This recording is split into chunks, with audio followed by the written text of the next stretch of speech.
देश के करोड़ों पेंशनर्स के लिए खुशखबरी। ईपीएस पेंशन 1000 से बढ़ाकर 7500 रुपये करेगी सरकार। क्या है पूरी न्यूज, लेटेस्ट न्यूज बात करेंगे आज के इस वीडियो में। 1000 से बढ़ाकर 7500 रुपये कब तक पेंशन मिलेगी, किस तरीके से आपके खाते में आएगी, उसके लिए क्या क्या करना पड़ेगा, सारी चीजें वीडियो में बताऊंगा। बस वीडियो को शुरू से लेकर अंत तक देखना बिना स्किप किए, तभी आप लोगों को सारी चीजें समझ में आएगी, सारी न्यूज आप अच्छे से देख पाओगे और समझ पाओगे। ठीक है, वीडियो शुरू करने से पहले वीडियो को एक लाइक करने देना। ठीक है, चैनल को सब्सक्राइब करके बेल आइकन को ऑल पे प्रेस कर देना, जिससे कि मैं कोई भी न्यू वीडियो अपलोड करूं, लेटेस्ट न्यूज, सटीक न्यूज, सही जानकारी आपको इस चैनल पर मिलेगी। तो सब्सक्राइब करके बेल आइकन को प्रेस कर देना, जिससे आपको वीडियो का नोटिफिकेशन तुरंत मिल जाए और आप हमारी वीडियो को देख के सटीक जानकारी ले पाए। ठीक है, तो चलिएगा इस वीडियो को शुरू करते हैं। फिलहाल कर्मचारियों को ईपीएस पेंशन के तहत पेंशन के रूप में 1000 से 2000 की न्यूनतम पेंशन दी जाती है। आप लोगों को कितनी पेंशन फिलहाल मिल रही है वो मेरे को कमेंट सेक्शन में कमेंट करके बता देना। ठीक है, सरकार ने इसके लिए 1 सितंबर 2014 को बजटीय प्रावधान किया था। तब से लेकर अब तक इस राशि में कोई भी बदलाव नहीं किया गया है, लेकिन अब बदलाव हो सकता है, वो भी मैं आपको यहाँ पे आगे बताने वाला हूँ। ठीक है, ईपीएफओ पेंशन हाइक, देश के करोड़ों पेंशनर्स को जल्दी बड़ी खुशखबरी मिल सकती है। जैसा कि मैंने आप लोगों को पहले ही बताया है कि बहुत जल्दी आप लोगों को यहाँ पे खुशखबरी मिल सकती है। भारत देश के जितने भी पेंशनर्स हैं, जिन जिनको पेंशन मिल रही है, उन सबको बड़ी खुशखबरी मिल सकती है। क्योंकि इसकी वजह क्या है खुशखबरी मिलने की और इस पर सरकार क्यों विचार कर रही है, तो आप लोग देख सकते हो। केंद्र सरकार की बढ़ती महंगाई को लेकर कर्मचारी पेंशन योजना ईपीएस के तहत मिलने वाली मासिक को 1000 रुपये से बढ़ाकर 7500 रुपये करने पर विचार कर रही है। क्यों विचार कर रही है? क्योंकि आज के समय में महंगाई काफ़ी ज़्यादा बढ़ रही है और व्यक्ति के खर्चे पहले की अपेक्षा आज के समय में काफ़ी ज़्यादा बढ़ गए हैं। जो लोग वृद्ध हैं वो लोग यहाँ पे पूरी तरीके से पेंशन पे निर्भर है, तो उनको सिर्फ 1000 रुपये से वो अपना जीवन यापन अच्छे से नहीं कर पा रहे। इसीलिए सरकार उसको 1000 रुपये से बढ़ाकर 7500 रुपये यहाँ पर कर सकती है। ठीक है, रिपोर्ट के अनुसार पेंशन ईपीएस पेंशन हाइक में 650% को भारी बढ़ोतरी हो सकती है। ऐसा इसलिए कहा जा रहा है क्योंकि एक सदस्य समिति ईपीएस संशोधन का मूल्यांकन करने जा रही है।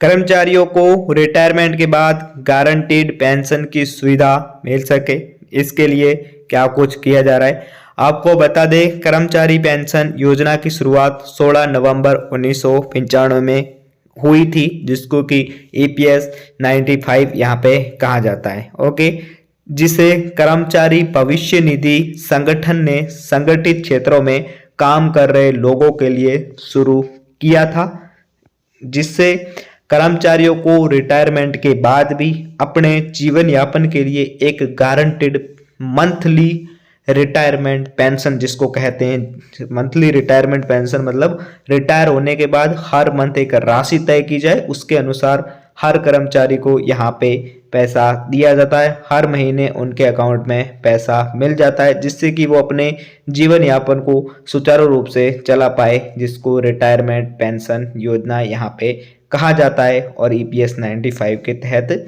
इसीलिए इसको शुरू किया था।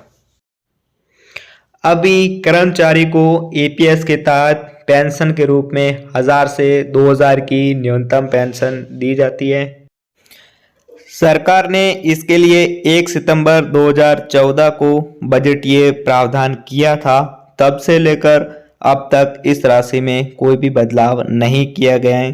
करीब करीब यहाँ पे जो वो 11 साल हो चुके हैं, वही राशि जो रखी गई थी वही अब तक है। अब तक कोई भी उसमें किसी भी तरीके का बदलाव नहीं हुआ है। लेकिन अब कैसे बदलाव हो सकता है? पिछले कई वर्षों से श्रम संगठनों और ट्रेड यूनियन लगातार मांग करती रही है। बहुत सालों से मांग करने के कारण, सरकार पर दबाव देने के कारण ही इस पर यहाँ पर जो वो विचार किया जा रहा है, ईपीएस की पेंशन को बढ़ाने का यहाँ पे प्रावधान दिया जा रहा है। ठीक है, ईपीएस की न्यूनतम पेंशन्स में बढ़ोतरी की जाए, इसी के लिए यहाँ पर जो वो सरकार पर बार बार पेंशन धारक और बहुत सारे लोग जो वो दबाव डाल रहे, जिस कारण यहाँ पर सरकार को यहाँ पे पेंशन बढ़ानी पड़ेगी। अब उनका क्या कहना है, जो पेंशन धारक है उनका कहना है कि महंगाई लगातार बढ़ रही है। मेन चीज यही है कि आज के समय में महंगाई दिन ब दिन बहुत सारी बढ़ रही है। हर दिन महंगाई, हर चीज में महंगाई बढ़ती जा रही है। यही सबसे बड़ी वजह है जिस कारण 1,000 रुपए की पेंशन राशि से गुजारा करना मुश्किल है। इसलिए पेंशन को यहाँ पे जो वो बढ़ाया जा सकता है। ईपीएस समीक्षा पर क्या बोली संसदीय समिति। फाइनेंस एक्सप्रेस की रिपोर्ट के अनुसार बीजेपी सांसद बसवराज बोमई की अध्यक्षता वाली सदस्य समिति ने श्रम मंत्रालय को ईपीएस की समीक्षा करने को कहा है। रिपोर्ट में कहा गया है कि समिति चाहती है 2025 के अंत तक ईपीएस की थर्ड पार्टी समीक्षा पूरी कर ली जाए। इस रिपोर्ट के अनुसार 2014 की तुलना में 2024-25 में जीवन यापन की जो लागत है वो कई गुना ज़्यादा बढ़ गई है, क्योंकि महंगाई भी काफ़ी ज़्यादा बढ़ गई है। ऐसे में न्यूनतम पेंशन 1,000 रुपये काफ़ी यहाँ पे जो वो कम है और काफ़ी नहीं है जीवन यापन के लिए। इसे तर्क संगत के रूप से बढ़ाने की ज़रूरत है।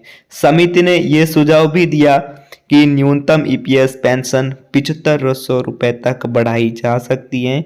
डायरेक्ट 1,000 रुपये से 7500 रुपये मंथली की जा सकती है, जो कि पेंशन धारकों के लिए एक बड़ा यहाँ पे तोहफा हो सकता है, एक बड़ा गिफ्ट हो सकता है, जिससे कि उनकी जीवन यापन अच्छे तरीके से यहाँ पे चल सके, सुचारू रूप से चल सके। इसी को लेकर सरकार यहाँ पे 7500 रुपये तक पेंशन बढ़ा सकती है। ठीक है, बड़ी खबर की तरफ आगे बढ़ते हैं तो आप लोग देख सकते हो अब लोगों का क्या मानना है, जो पेंशन धारक है उनका क्या मानना है।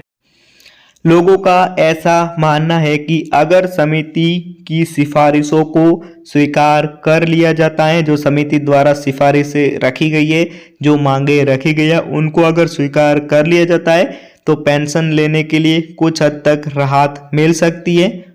राहत मिलने के साथ साथ रिटायरमेंट के बाद मिलने वाली पेंशन के बढ़ने से बुजुर्गों को अपना गुजारा करने में कोई समस्या नहीं आएगी। ठीक है, यही थी आज की न्यूज़। बाकी कोई भी न्यूज़ आती है वो आपको सटीक और सही जानकारी इस चैनल पर मिल जाएगी। इसके लिए आप हमारे यूट्यूब चैनल को सब्सक्राइब करके बेल आइकन को ऑल पे क्लिक कर दीजिए, जिससे कि आपको नोटिफिकेशन मिल जाएगा। और इस वीडियो को अपने सभी पेंशन धारक सहयोगियों के साथ जो वो शेयर जरूर से कर लीजिएगा। बहुत बहुत धन्यवाद।